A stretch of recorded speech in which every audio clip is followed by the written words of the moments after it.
Hey everyone, this is Jorge Soto and you're watching Startups Unedited. Hey everyone, this is Jorge Soto with Soto Ventures. Hope all is well. Today I am with Jon Ferrara. Jon is the founder and CEO at Nimble CRM. He is also known as one of the innovators in sales, CRM, sales automation. Even the Godfather has been called the Godfather of CRM and the Godfather and first founder to bring a social CRM to market. Jon, how are you doing? I'm doing fantastic, Jorge. I'm super excited to be here with you today because I dig getting up on a soapbox and teaching other people about the value and power of relationships and what they could do to help you grow. So thanks for the opportunity to chat. Awesome. Well, why don't you tell the audience a little bit about your background? You're actually remote today. You're in Montana, is that correct? No, I'm in Santa Monica, but it could be Montana. The funny thing is that my street near my house is called Montana Avenue. So we're north of Montana here. Gotcha. It was funny because I think now I knew that you were in Santa Monica and the office was there, but I thought you were perhaps vacationing in Montana at this point. Jorge, I am a startup CEO. Vacation is not in my vocabulary. Come on. Well, why don't we take a second or two just to kind of tell the audience a little bit about your background? What was it like back in the day? I don't even think I was born yet. And I don't want to date you there, but what was it like back then, and what inspired you to launch the first CRM, Goldmine, back in those days? Well, Jorge, my dance with technology and sales really started when I was a kid. I grew up on my father's car lot and I watched him sell automobiles. I never wanted to be my dad, so I went to school and studied computer science. I put myself through school selling computers at Computerland, and in the process of that, I began to learn about the adoption of microcomputer technology, the technology that's used to help sell it. And I decided I didn't want to be in sales, so I went and got a job at Hughes Space and Common Missile Systems and did that for 2 years, long enough to know I'm not an aerospace guy. I got a job at a startup in Boston called Banyan. It was the first network operating system for the enterprise, and they basically put me in sales.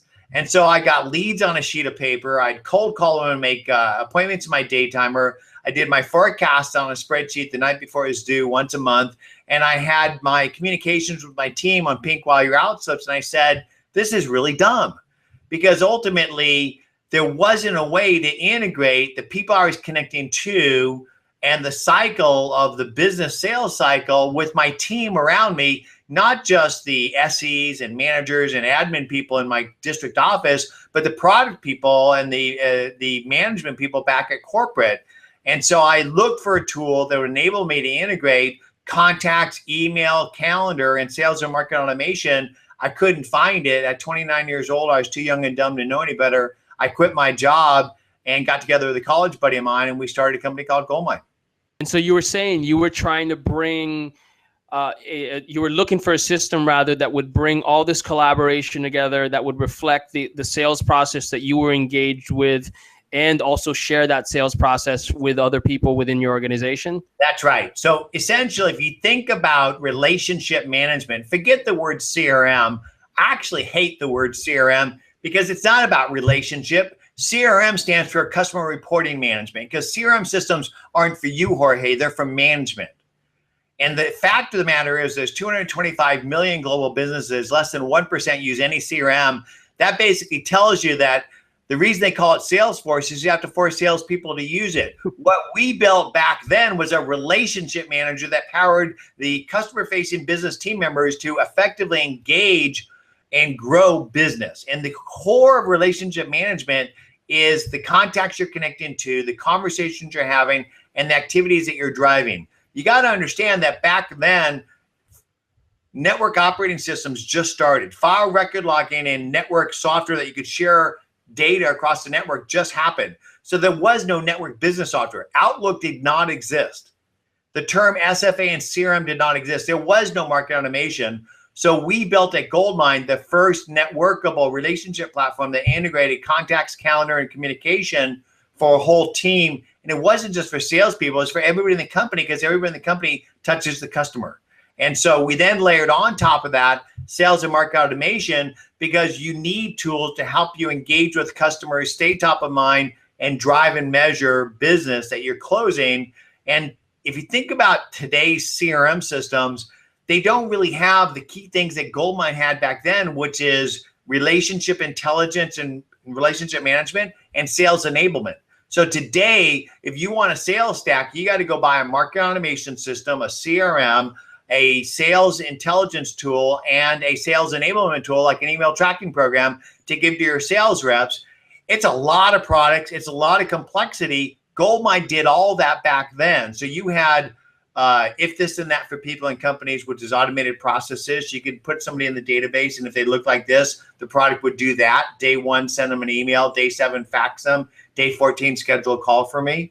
And so basically today, you've got to buy too many tools and too many products to do the basic customer lifecycle stuff that Goldmine did back then. And I believe that back then, what we did by blending sales and marketing and relationship management really gave a clue to what companies like HubSpot are doing today. In fact, Dharmesh, who's an investor in Nimble, often says that what they're building at HubSpot is not indifferent than what Goldmine was back then, not just the technology, but the culture as well.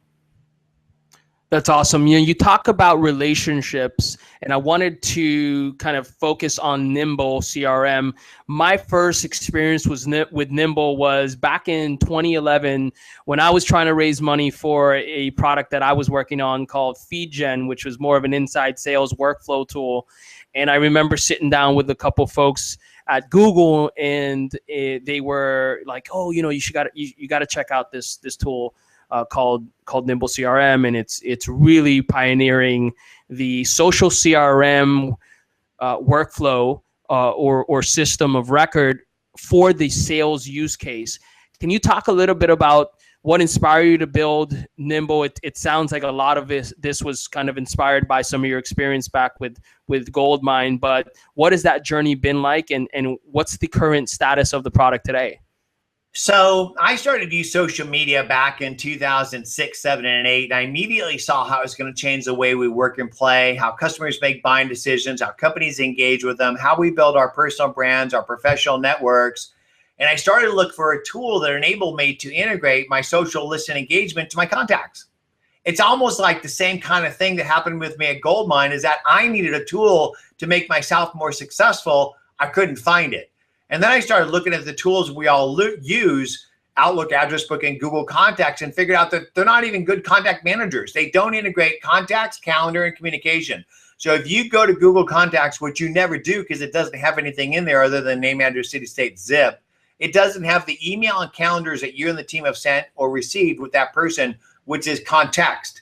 And then it doesn't have insights, who's this person and what their business is about. So to figure out who somebody is, you got to go and Google them and then look at their various identities. And everybody stops at LinkedIn, which isn't really who I am. It's my resume.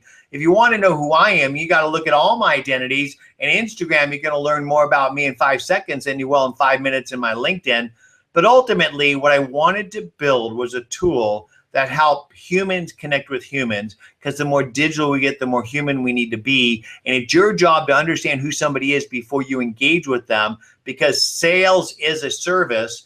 And so if you want to help people be better, smarter, faster, which is what your job is as a business person, you need to understand who they are, what their business is about, and how you might serve them. Today, it's too much work to Google them and then go type that in your CRM or in your contact tool. And then you need to stay top of mind with them. And you're not going to do that by sending them an email. You need to add value to their journey digitally. And that means today, email and social. And so my vision was to build the first relationship platform that works for you by building itself from the data you already have around you, which is the contacts, the emails, and the calendar activities that you're doing in Outlook, Address Book, and Google Contacts, to map their background and bring the data down so you don't have to Google people or their companies. And then we keep that up to date on a daily basis. So the first CRM that works for you. And then works with you everywhere you work, because if you spend your day inside your CRM, you're missing the opportunity to engage with customers. Nobody sits inside their CRM.